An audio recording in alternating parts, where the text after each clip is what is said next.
The Kremlin has probed the borders of Poland. For the first time, drones were shot down over a NATO member country. And what about the powerful alliances? How far could this situation go? This is Tizen Online. My name is Natalia Ostrovska. Do you believe in a decisive NATO response? Leave your comments under this video.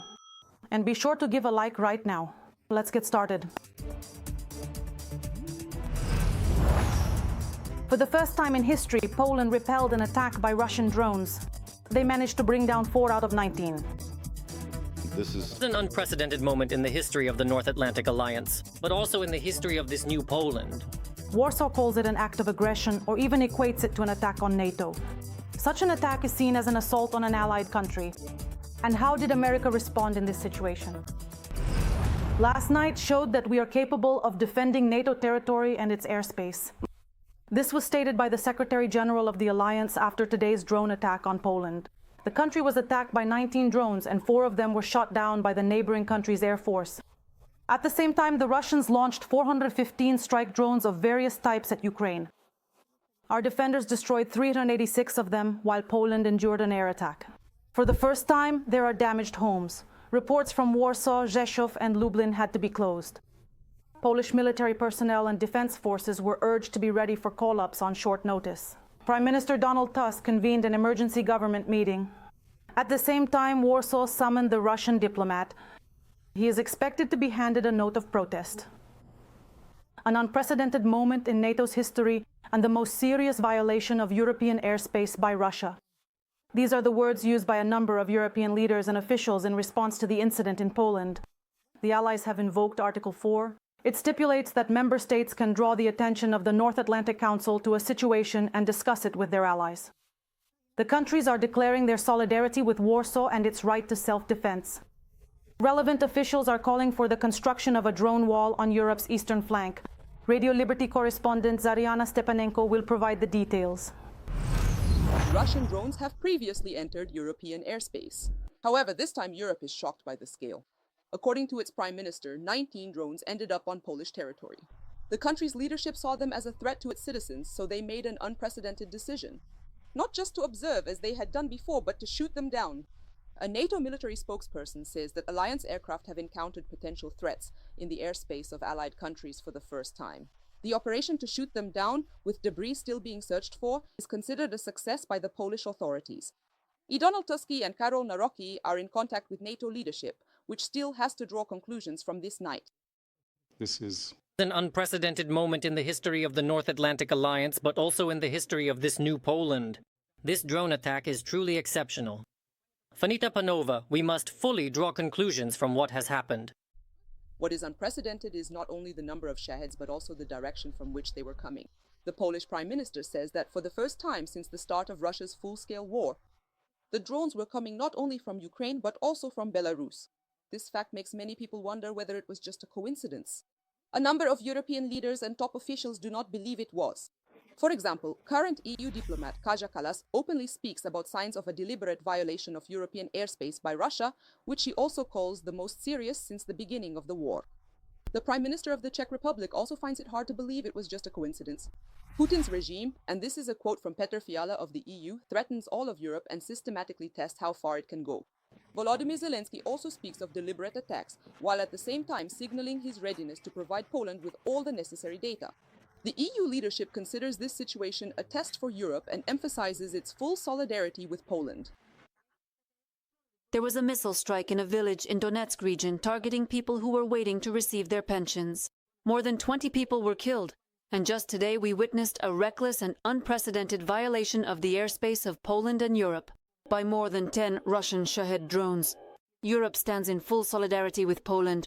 The President of the European Commission has announced the allocation of 6 billion euros for investments in the capabilities of the Ukrainian armed forces. The initiative has been named the Drone Alliance with Ukraine. It is clear from this which types of weapons these funds will primarily be spent on. Ukraine is inventive enough. According to von der Leyen, all that remains is to scale up production. The EU considers these strengthening measures as a guarantee of its own security as well. The incident in Poland was discussed at the ambassadorial level among EU member states as well as within NATO. Mark Rutte refrained from assessing whether the Russian drones were intentionally directed toward Poland.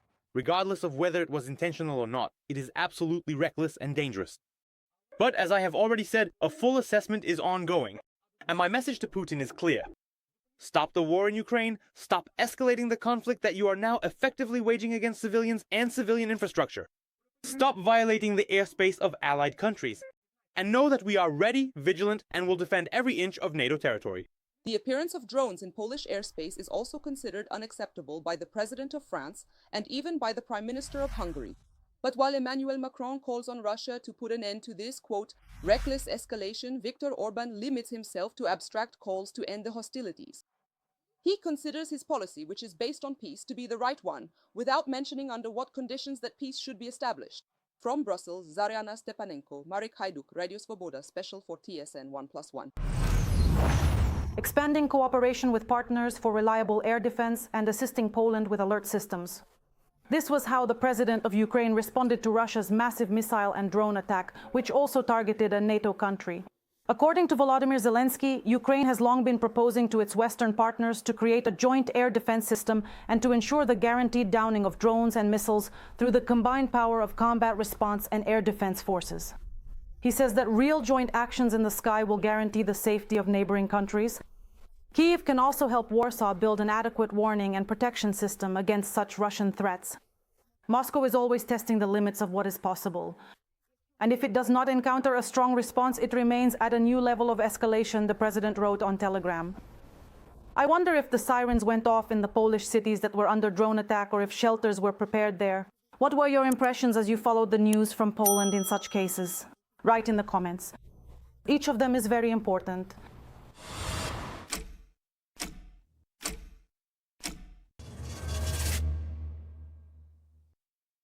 Industrial facilities and residential buildings were hit as a result of the enemy attack in Vinnytsia region. 2 people were hospitalized with injuries and another 36 were affected. In particular, children required psychological assistance. Dozens of buildings were damaged. A kindergarten, a vocational school, a regular school, 3 apartment buildings, and private houses. Katarina Komach will tell you more about this. A large-scale fire at an industrial facility is just one of the consequences of the massive enemy attack on Vinnytsia region. Damage to critical infrastructure and more than 30 houses. They sustained damage. This includes shattered windows and damaged roofs. No employees were injured as they were in the shelter. However, 2 people were hospitalized. The woman has already been discharged by the doctors while the man underwent surgery. He is currently in the hospital and his condition is stable. The enemy launched nearly 30 drones and 11 missiles at the region. Locals share what they went through. A man had just entered the dining room and then it all started. In the shelters, locals also saved their pets. Yes, we had just recently come back to diligently feed him at that very moment. When they went outside, they saw debris in their yards. I saw this missile. It was flying right above the yard. More than 30 people sought help from psychologists, including 3 children with acute stress reactions.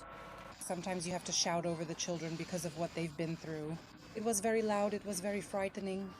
And you have to work with children on this. The enemy also attacked neighboring Cherkasy region. There, more than 10 houses and outbuildings were damaged. Tetiana Khomish, Anton Onishchuk, TSN 1+1. 5 people were injured in the Kharkiv region. Russian troops attacked a civilian car in the village of Blahodativka. 2 men and 3 women were injured. All of them are in the hospital. In addition, over the past day, the enemy wounded 5 more people in the Dergachivska community, Vilkhovatsia, Kupiansk, and Solonitsivka. In the morning, the Russians shelled Bilozerka in the Kherson region, hitting a house and injuring the owner. The day before, 2 law enforcement officers were injured. They were attacked at a checkpoint by an enemy strike drone. Drones also wounded 2 residents of Kherson. They have been hospitalized. 3 people were injured as a result of the Russian attack in the Khmelnytsky region. 1 man with a shrapnel wound to the neck is in serious condition in intensive care. 2 are in traumatology, and the occupiers destroyed a sewing factory, a bus station, and vehicles. There is a victim of the combined attack in the Zhytomyr region. In the regional center, a man suffered severe burns. He was taken to the hospital, but they could not save him.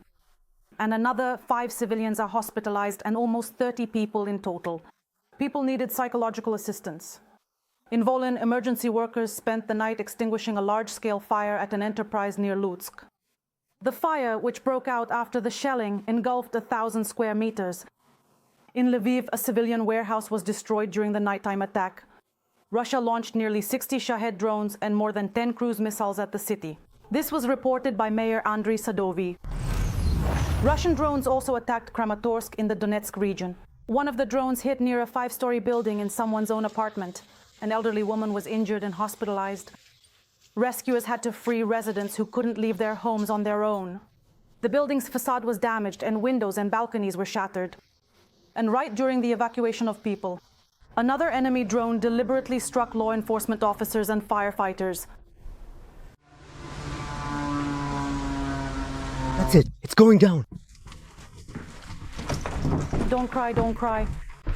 It's okay, don't cry, sweetheart. It's all right, no need. Don't Don't cry. No need. It's all good, yes, no need. It's all right, sweetheart. Please don't cry. That's it. I hit it. It flew off. There's glass there. I can't take it. I can't get it. It got stuck. Honestly, I thought it wasn't there. Now. God help. Oh my God. Are you really going to hit that poor innocent kitty? God. There are already 25 dead and 18 wounded. These are the consequences of the airstrike on the village of Yarova in Donetsk region. On Tuesday, the Russians struck with aerial bombs precisely at the moment when people were receiving their pensions. The 5 most seriously wounded were taken to Dnipro. What is their condition? So is there a chance for rescue? Our correspondent from TSN, Olha Bavlovska, found out. Just now, Mrs. Tetiana is being brought from the operating room to intensive care. She has multiple injuries all over her body and the most dangerous fragment pierced her neck. The doctors have just managed to remove it. This is before the surgery. The vertebral artery is very important for our body. It supplies blood to the posterior parts of the brain, that is the brainstem and vital organs. 68-year-old Mrs. Polina asks not to show her face. She had already left Yarova in the summer to get away from the front, but returned to collect her pension and came under attack. I came for my pension. They said they would watch everyone and move them to the shelters because she'd already come here. As soon as I crossed over, I saw bodies lying dead in the road. This is what nature looks like today. There were a lot of people here. There was a lot of blood, a lot of torn clothing. These are the first minutes after the strike. Dozens killed and dozens wounded. Almost all of them were elderly people waiting in line for their pensions. The most critical case is 71-year-old Vasil, who was taken to Dnipro in a coma. His condition is extremely serious. You could say critical. Part of his intestine is missing. His side is simply torn open. His legs are badly wounded. I was just watering flowers in the square. Ms. Olena, a municipal worker, says she saw people gathering to receive their pensions while she was working. She regained consciousness already with fractures after the powerful explosion. The blast wave threw me back. I ended up under a bench. That's how far I was thrown. I came to, and there was panic all around. Everyone nearby was screaming. Legs were torn, some were ripped apart. It was all so terrifying. Doctors are already preparing for a series of complex surgeries. They hope to successfully remove the fragment that pierced Miss Valentina's spine in the lower back. If we remove this fragment and if the wounds heal without infection, I think she has every chance to walk. And for Miss Polina, doctors are trying to save her arm. The fragment entered the middle third of her upper arm, traveled along the bone, broke the bone, and remained there. There is always a chance, but unfortunately, the older the patient, the fewer chances there are. This is a feature of physiology and very fragile bones. The condition of all 5 of these wounded remains serious. There are another 13 injured. This is just Yarov. They are currently receiving assistance in the Donetsk region. Olfa Liskov, Sander, Kulish, Dnipro, TSN 11. After an aerial bomb was dropped on the center of Yarova, locals called law enforcement in the morning asking for evacuation. Today, the village is also burning because of constant strikes. The rescue mission by the White Angels took place under extremely difficult conditions, as everything was under enemy drones. However, the local residents want to leave so badly now that when they see the evacuation vehicle, they jump inside with whatever they have on. Today, law enforcement officers managed to evacuate 8 locals, including a mother with her 8-year-old daughter and a woman with limited mobility. All of them are now safe. Mined roads and drones overhead, these are the conditions Kherson police are working in. They evacuated a 70-year-old woman from the frontline village of Gavrilivka. The village elder asked the police to take the pensioner out from under shelling to her relatives. Law enforcement officers carefully planned the rescue operation during the night. After all, the front line is very close and it's extremely dangerous during the day. They helped the villager quickly pack her belongings, but didn't expect there would be so much because, besides her usual things, she also wanted to take a sizable harvest of onions with her. In the end, they convinced the woman to leave the vegetables behind and successfully brought her to a safe place. All right. Grandma, this is for your own good. Get in the car. Grandma, we'll get you some onions there. We might all end up staying here just for your onions. As you wish. The murder of 23-year-old Ukrainian refugee Irina Zarutska in the United States has become the center of political confrontation. President Donald Trump recorded a special address. Attorney General P.M. Bonzia stated that federal charges have been brought against the attacker. He could face a life sentence or the death penalty. Meanwhile, Speaker of the House Mike Johnson accused leading American media of covering up the story. Why has this issue taken on such a prominent political tone in the U.S.? Our TSN correspondent in the United States, Olha Koshelenko, reports.